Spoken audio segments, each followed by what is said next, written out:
İl Milli Eğitim Müdürlüğümüzün koordinasyonunda okulumuz, velilerimiz ve öğrencilerimizin katılımıyla iki şehir bir gönül kapsamında Gazze'li çocuklarımıza yapmış olduğumuz kermesimize tüm öğrencilerimiz katılım gösterdikleri için teşekkür ediyoruz. Kermesimizde velilerimizin yapmış oldukları, evlerindeki hazırlamış oldukları yiyecekler getirildi. Çocuklara ikram edildi. Çocuklar bunun karşılığında belirli bir ücret ödediler. Bütün öğrencilerimiz bu anlamda katılım sağladı. Bugün okulu kantinimiz bile bize destek amacıyla kantinde hiçbir satış yapmayıp açmadı kantinimizi. Toplanan gelir valiliğimizin belirlemiş olduğu bir hesap numarasına aktarılmış olur. Buradan Gazze'li çocuklara bu desteğimiz sunulacaktır.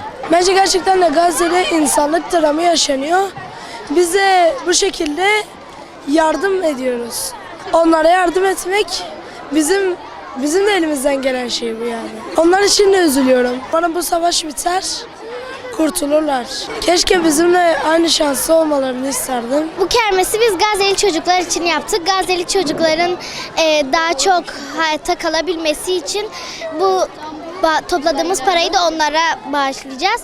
Yani yemek olarak ve oyuncak tarzı şeylerle başlayamadığımız için parayla bağışlayacağız.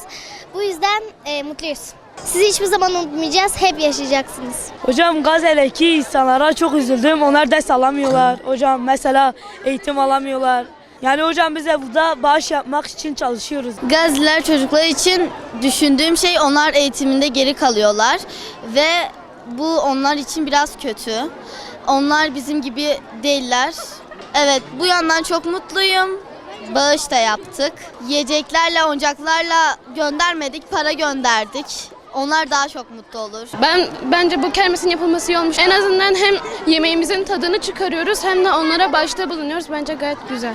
Bence Gazze'li çocuklar da bizim gibi eğlenmeyi, yemeği hak ediyor. Oradaki herkes suyu bile zar zor buluyor. Türkiye'ye gelin. Ben çok mutlu oldum. Gazze'deki çocuklara yardımımız dokunuyor. Hem yiyoruz, biz yerken onlardan en azından bir yardım gidiyor. Onların adına çok seviniyorum. Ben çok üzülüyorum. Onlar da bizim gibi bir yaşam hak ediyorlar. Keşke onlar bizim yerimizde olsaydı ve onlar da bizim gibi yaşamı hak ediyor yani. Şimdi bugün burada Gazze çocuklarına destek amaçlı buradayız.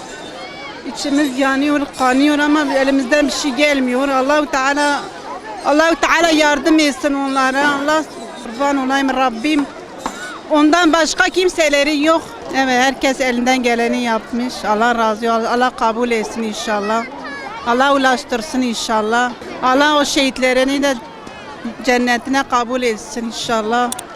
Kalbimiz onlarladır, dualarımız onlarladır.